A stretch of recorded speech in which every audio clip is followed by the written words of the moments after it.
Assalamualaikum warahmatullahi wabarakatuh, sobat-sobat Jogja berkabar. Kali ini kita akan liputan yang berbeda ini. Kita akan mengikuti kegiatan Mas Hans Gimbalski, petani porang asal Padukuhan Pandanan, Sumberjo, Semen, Kabupaten Gunung Kidul. Kita akan lihat beliau akan menanam porang, memanfaatkan lahan di sekitar rumahnya. Ikuti terus channel Jogja Berkabar. Ya, Mas Hans, ini sing ditanam itu berarti yang sudah besar seperti ini atau seperti apa? Sebenarnya yang ini udah lebih dari 1 kilo. Oh, Ini udah bisa jadi umbi produksi. Tapi karena kuantitasnya, jumlahnya cuma sedikit, saya tanam lagi.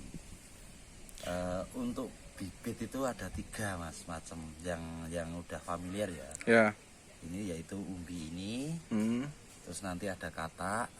Untuk katak tidak di sini, Ya. ada di ladang. Terus ada biji spora. Nah, 3 itu yang sering ditanam sama teman-teman para petani. Nah, kalau Mas Hans sendiri nanam porang itu sebenarnya sejak berapa lama? Sudah berapa lama, Mas? Kalau saya baru mas, Oh, baru dari awal corona. Oh, awal corona. Berarti sekitar 2 tahun lalu ya? Ya 2 musim. Mau 3 ini toh. Oh, mau 3 ini. Ini sebenarnya kemarin udah tak kasih pupuk saudara-saudara, tapi di ekar-ekar pitik. Nah ini nanamnya jangan dalam-dalam. Oh. Ini paling 5 cm dari tuh, kalau di paling 5 cm. Nah, sebenarnya berarti walaupun cuma lahan kecil seperti ini memanfaatkan pekarangan itu sebenarnya bisa ya, Mas, berarti? Bisa untuk teman-teman yang Istilahnya uji coba lah untuk awal-awal gitu. itu nggak apa-apa, kecil. Yang jelas kalau saya kemarin kan mau cerita nggak nih? Cerita nggak apa-apa, monggo. Ceritanya kan saya biasa di pekerjaan yang dulu sebagai kru film. Kemudian saya dapat pekerjaan di Gunung Kidul kebetulan. Ya. Nah, setelah semuanya hampir selesai, bisa dibilang 97%. Sudah komplit. Tahu-tahu ini corona, PSBB awal. Oh ya. Nah, kru yang harusnya seminggu lagi dibawa ke sini Gagal berangkat. gagal berangkat. Akhirnya saya Cari pikir, alternatif ya. mau ngapain coba ini. Seminggu masih aman. Ya. Pas minggu ketiganya bingung. Ini mau ngapain? Akhirnya aku baca-baca. Jam 2 malam itu saya dapat artikel tentang porang. Nah, akhirnya karena porang ini waktu saya kecil banyak sekali di kebun-kebun ini. Tapi pada waktu itu bukan porang ya, Suwak. Saya berpikir ini kalau saya tanam kan mudah. Maksudnya mudah itu kalau saya ngelihat yang waktu kecil itu cuman ditaruh, dibiarkan, wes tadi. Ya. Nah, itu berdasarkan itu maka aku milih porang. Nggak taunya setiap saat aku dapat pekerjaan ini saya tinggal aman. Dan saya juga memanfaatkan lahan yang tidak diolah. Mas Hans, berarti ini kan memanfaatkan lahan-lahan yang tidak untuk lahan produksi ya? Nah, ini sebenarnya ini saya juga belum paham ya, Mas. Nek porang sama suwak itu sama atau beda tuh? Berbeda mas. Oh, berbeda.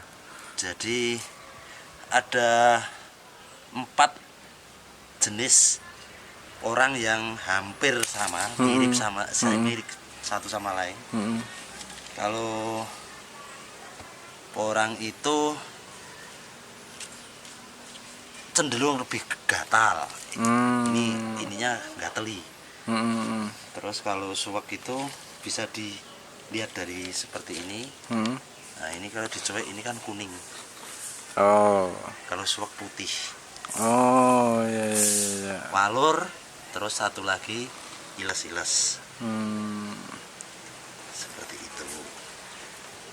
Mas Hans, kalau untuk apa ya? Untuk potensinya sendiri, bertani porang itu seperti apa? Potensinya bagus atau belum tahu atau kepiye? Kalau potensi menurut Untuk saya, segi ekonomi loh ini. segi ekonomi bagus. Karena satu, di samping kita memanfaatkan lahan yang kurang produktif, yang diolah ataupun ditanami atau tidak, pasti menghasilkan yang ditanami. Ya.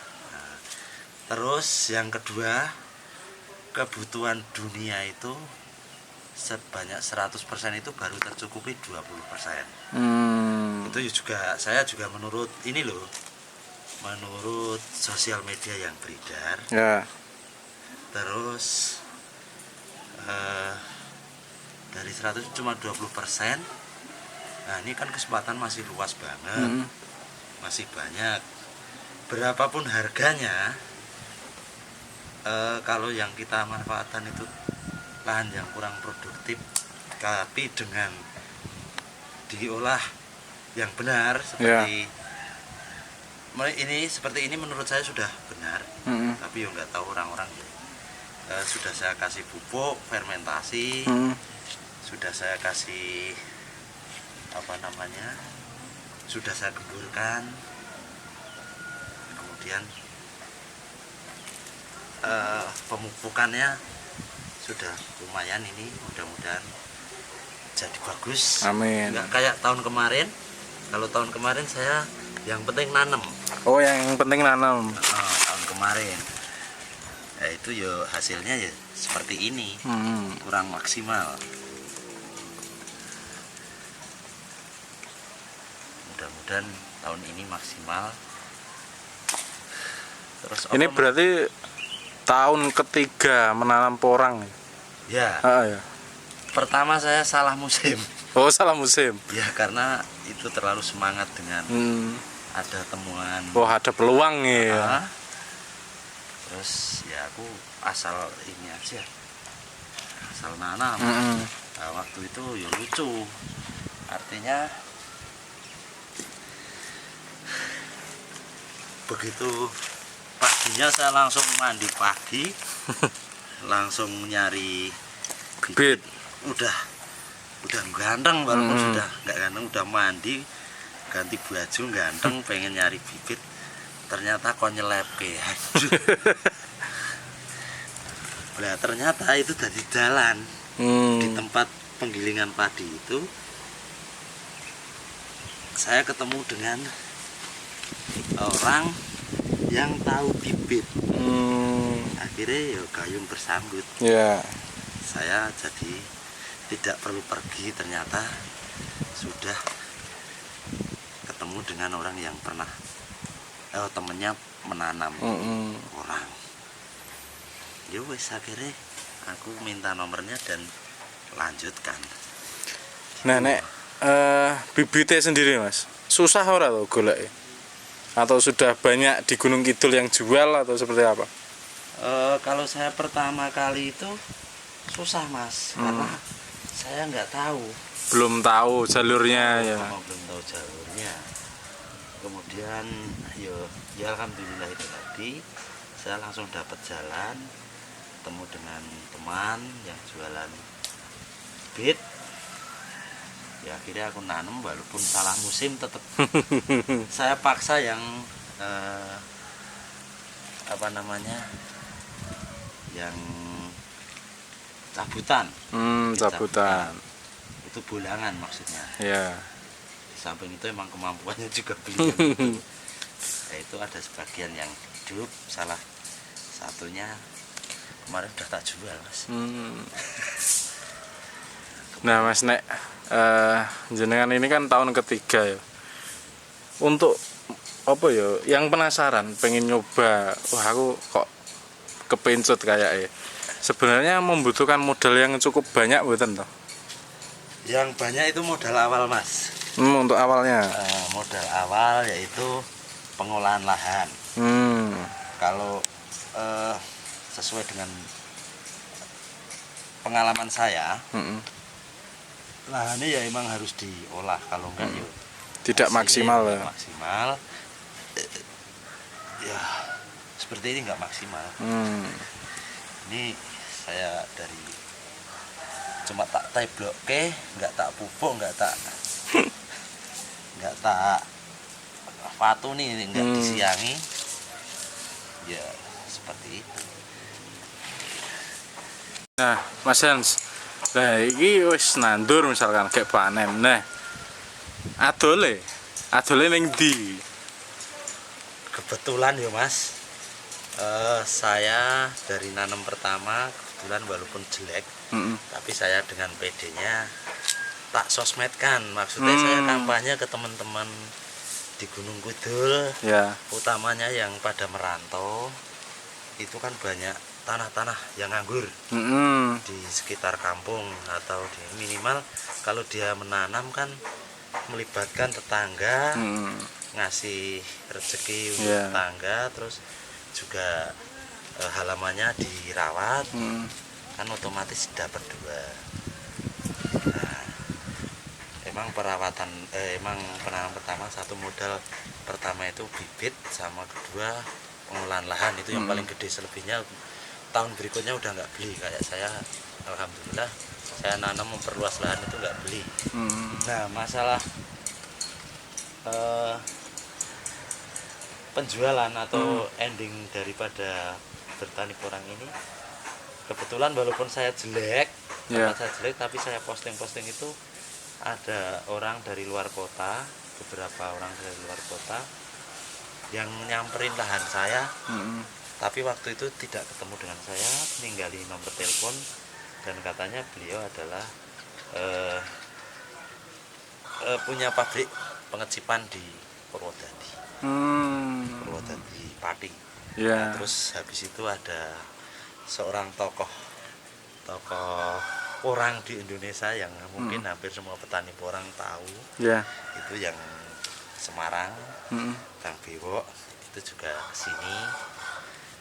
Terus ada salah satu pengusaha yang baru mendirikan PT atau pabrik porang juga kesini. Terus orang Magelang juga dia punya pabrik kesini. Nah, yang saya jual tahun kemarin kebetulan dengan teman dari Magelang. Baru sedikit sih, baru 3,7 ton. Wush. Itu di tahun berapa itu Mas? Tahun kedua atau pertama itu yang jual itu? Tahun pertama gagal aku. Oh iya gagal ya. Berarti tahun keduanya. Tahun kedua. Tahun kemarin ya berarti. Tahun kedua kayak ini penanaman yang ketiga. Karena akibat corona ini kan yang jelas kata orang sepuh itu benar. Kalau kita bersahabat dengan alam, insya Allah alam akan memberikan manfaat untuk kita. Manfaat untuk kita. Terus kalau kita berbaik dengan alam, alam juga akan baik dengan kita. Pokoknya organik atau organik sekarang udah disalahgunakan Mas. Pupuk hayati sehat.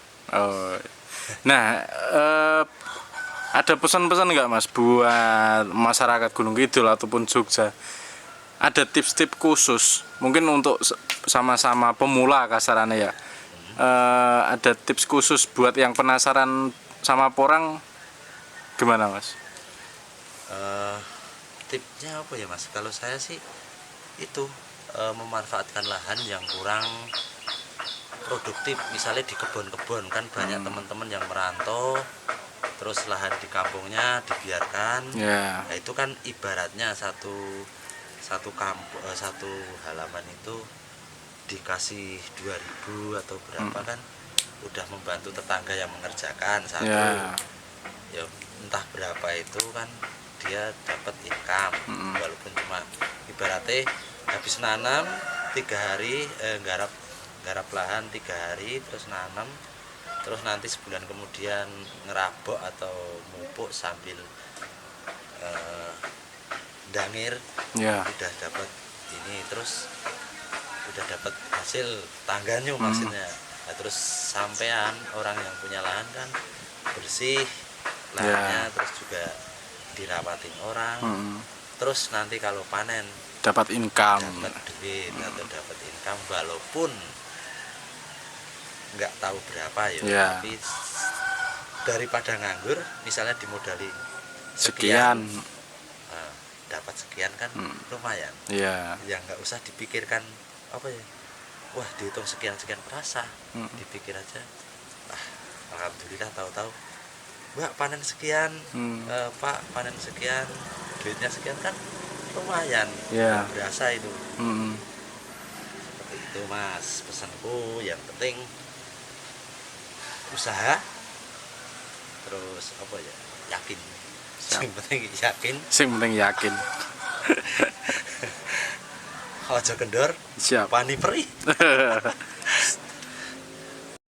Ya, Sobat Jogja berkabar, itu tadi obrolan kita sama Mas Hans Gimbalski atau Mas Tri, yang dia tahun ketiga menanam porang yang memanfaatkan lahan-lahan yang tidak terpakai atau yang tidak produktif. Buat teman-teman yang penasaran dengan porang, bisa juga menghubungi Mas Hans di medsosnya semuanya, pokoknya namanya Hans Gimbalski, YouTube-nya juga. Oke, buat teman-teman sehat selalu, jangan lupa like, share, dan subscribe channelnya Mas Hans juga. Pokoknya sos. Assalamualaikum warahmatullahi wabarakatuh. Mantap.